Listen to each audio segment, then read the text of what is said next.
Syria में क्या असद का तख्ता पलट शुरू हो चुका है? क्योंकि ईरान ने सीरिया में सरेंडर कर दिया है। सीरिया के अब तक ईरान के 2 जनरल वापस आ चुके हैं और ईरान ने अपने नागरिकों और राजनयिकों को भी अब सीरिया छोड़ने का हुक्म जारी कर दिया है।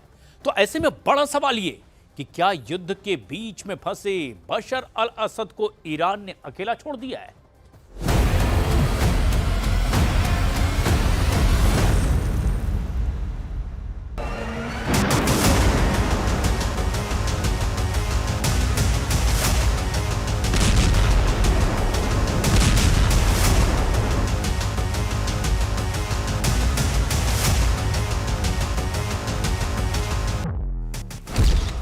सीरिया से भागी खामेनेई की सेना।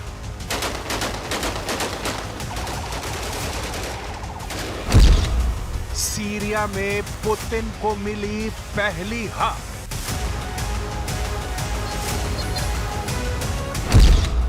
आधा सीरिया जीत गया कमांडर जुलानी।